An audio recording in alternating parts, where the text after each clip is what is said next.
DNC, and we're here to talk to Gary Johnson, ask him some of our questions, ask him some of your questions. Great. Awesome. Yeah. Make sure you leave them in the comments. You guys are awesome. Yeah. You guys are awesome. Well, thank you, Governor. Yeah. Toss your questions in the comments. I'll be checking periodically, and we'll ask your questions directly. So first, there's some big news today. You got one definite endorsement from a major member of the Republican. I'm so sorry. No? I think we're live. Now. From a major member of the Republican establishment, you got a Bush brother endorsement. Yeah. Marvin Bush endorsed you today. No, that's terrific. I mean, that's the way it starts. Yes. And, early buy-ins, that's. Look, if you're the first investor, you should make the most money. So Yeah, Marvin absolutely. Bush he's up on a pedestal. Yeah, for and me. you think about it, his brother ran as a Republican, his other brother was president, his father was president. Yeah, this is a big deal. Yeah, that's an Big deal. incredibly big deal. Yeah. And just moments ago on CNN, you suggested that you are potentially expecting a Romney endorsement. I wouldn't expect it, Sean. I hope what I said was that it's really hard to step out and endorse if you've been elected either as a Democrat or a Republican. Right. But the fact that they would be saying that they're considering that in and of itself is really a big deal. So they have said that they're considering. Yeah, That's well, awesome. Mitt Romney has said that, and so has Jeb Bush. Yeah. That's very significant. Yeah, that's absolutely significant. Yeah. Romney has actually spoken pretty highly of your running mate, Governor Bill Weld. Yes. They know each other from Massachusetts, so I'm sure that's part of the draw for him. Well, very much so. And you've met Bill Weld. Look, you both recognize that he's the stronger half of the ticket, and I'm comfortable with that. And I think you've got more name recognition at this point, though. Well, we're planning to run as a partnership. Two for the price of one, and I think that that's unique. We're not going to have divided staff, which really does act to divide. I mean, we're not going to have separate staffs. No staff. Right. You may have learned from the television show Veep that it's sometimes contentious between the staff of the vice president and the president. Drama. Exactly, Yeah. and that would not be. That's not going to happen, Johnson Weld. So we're here at the DNC, obviously Democratic National Convention. You're a former Republican governor. You're running for president as a libertarian. Do you feel welcome here? How'd you get in? How's your reception been? Well, I'm trying to keep a very low profile, and I think I've succeeded to this point. And regardless whether the low profile remains, I'm very respectful of the fact that this is the Democratic National Convention and that Hillary is the nominee, and I applaud her for that, just as I do Donald Trump for being the Republican nominee. But I hope to take them both on in September in the first presidential debate. Dr. Stein from the Green Party has also been making an appearance here, and we've done a couple live streams from her rallies, and people kind of comment like, okay, what are they doing there? So obviously you're trying to appeal to voters. Well, and look, you do what you think is right, but I think she's throwing some rocks, and we're not throwing any rocks. That's interesting. Can you elaborate a little more? Yeah. Well, just that, there's some chanting going on. There's a little bit of divisiveness, and that's not my tact. That's not Bill Weld's tact at all. Look, we really, really want to be respectful for what's going on here. And no appearances on the floor by any means. So staying on the periphery, taking advantage of worldwide media. It's here. Coming to talk to us. And yeah. and you are at the epicenter of that. I think low profile is the key word. She was walking around on the floor, making laps around the arena, and that's a big difference from just coming out here to the perimeter. I personally, Sean, I agree with that. Yeah. Some of the chants that we heard last week at the Republican National Convention in Cleveland were about lock her up, about Hillary Clinton. We've actually heard a little bit of that from protesters here as well. What's your take on this whole idea that people are so angry at Hillary Clinton that they think she should be imprisoned? Well, they are so angry, and it isn't just Hillary Clinton. They're so angry with Donald Trump.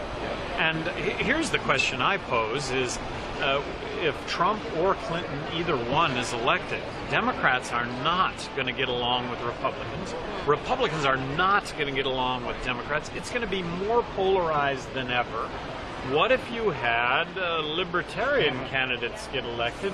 Two former Republican governors serving in heavily blue states getting reelected that are going to hire Democrats and Republicans both and really bridge the gap, reach out. Let's come to that table and deal with very real issues that this country is facing. And under those scenarios, I'm going to suggest that the latter scenario might actually result in success. So you're saying that there's going to be a division between the parties, but there's actually a lot of division within the two major parties right now. From your observations from the two conventions, which party do you think is in worse shape? Well, based on my looking at this, I guess maybe it's my roots in being Republican. I really do think that Donald Trump alienates more than half of Republicans. I have always felt that Republicans, first and foremost, have stood for smaller government, but of late it's been anything but. Smaller government in Republicans' minds is somehow abolishing Planned Parenthood. Come on, give me a break. If we're going to go after smaller government, that means taking on the entitlements, which, by the way, neither Trump or Clinton say they're going to do anything regarding Medicaid and Medicare or Social Security. And it's a fiscal cliff. It's a catastrophe. It's going to happen, but we need to address these issues. They're big issues. And we have to answer questions. And military spending. The Pentagon itself says, look, we could cut 20% of U.S. bases. How come we haven't cut 20% of U.S. bases? Well, Congress, keeping those bases open in those states. I think 50% of bases outside of the United States could be subject to us shutting them down, and not in any way diminishing our ability to deliver an impenetrable national defense. Is a question? Yeah, a lot of people in our audience are concerned about the TPP. What is your stance on this? That's something we've seen on the ground here as Yeah. well. Almost the entire California delegation was holding up no TPP signs while President Obama was speaking last night. This is my opinion, is that I think crony capitalism and free markets have come to mean the same thing for a lot of people, when in fact free market and crony capitalism are on the opposite ends of the needle. That free market is genuinely something that is a good thing. So TPP, and this is something that I did as governor. Look, legislation that makes things better, count on me to support anything that's going to make things better. In the case of TPP, the Cato Institute, they've been incredibly supportive, incredibly smart people. They say the TPP makes things better. By making things better, that it moves us more toward free market. Now, I get the criticism of crony capitalism, but in the case of the Trans-Pacific Partnership, in my estimation, it makes things better. Is it perfect? No. But neither Clinton or Trump support TPP, more free market than currently exists. I think our gripe is with crony capitalism. I think our gripe is with regulation that actually gives favoritism. We're not against regulation that promotes health and safety and equal opportunity. There's regulation that actually accomplishes equal opportunity. But there's also regulation that creates crony capitalism. There's regulation that promotes advantage. In the case of crony capitalism, that's what it is, advantage. Free market is absence of government. That's That was interesting. too long. No. it's okay. It's a good detailed answer, which I'm sure our commenters will appreciate. But isn't more regulation kind of against what libertarians tend to stand for? This came from Frederick Hayek. I mean, I read Hayek, and one of my takeaways was from Hayek is, look, in the public policy sector, you should always be looking at legislation that can, in fact, advance equal opportunity. So if regulation advances equal opportunity, I maintain that you can't have income equality. It just doesn't work. Government tries to take from Peter to give to Paul. That's something that Paul really appreciates and promotes. But it doesn't work. Equal opportunity, on the other hand, is something that can be delivered. That everybody, all of us, have an equal shot at the opportunity that this country is supposed to avail itself. Crony capitalism is denying us that equal opportunity. But you guys, I know, are making a play for Sanders supporters. And I know a lot of Senator Sanders supporters are more for social welfare programs or against TPP. Well, How does that play into your play to grab those voters? Well, Sean, my hypothesis, and I might be wrong, is that they're really perhaps not looking for socialism as much as they're looking for equal opportunity. I could be wrong. And it's a chance to, it is a chance to make my pitch here, which I very much appreciate. Some big tenets of the Sanders platform were $15 minimum wage and free state college education. How does your ticket feel about those? Well, and this is my hypothesis. Does anybody really think that anything is free? That ultimately we all pay for anything that is free? In the case of in the case of college tuition, why is college tuition so high? Well, it's because of guaranteed government student loans. It's government getting involved in the marketplace. It's skewing the marketplace because of government involvement. If guaranteed government student loans were to have never existed, college tuition today, in my opinion, would be half of what it currently is, because colleges and universities would have to be efficient in the delivery of their goods and services, just like every other business in the country. Switching gears for a second, another big topic that's been here at the Democratic National Convention are the DNC leaks. I don't know how much you've been following this story, but the email leaks and what the content has been that led to the resignation of Chairwoman Debbie Wasserman-Schultz. What's your take on the content of those emails? Well, we all surmise that kind of thing is going on, and what I love about the time that we're living in right now. Look, has life ever been better in this country? Have we ever gotten along better? Meaning we haven't? We communicate better than ever? Kids are smarter than ever. The number one law enforcement tool is right there. So the fact that these emails have been made transparent, doesn't this make us all better at the end of the day? I don't think there's any surprise. I think we all surmise that it goes on, but if there's the opportunity that stuff can get out, which more and more of it is getting out, transparency, we make ourselves better as a result of that. But should we be worried about the source? If the source is a Russian hacker who may or may not be trying to influence our elections?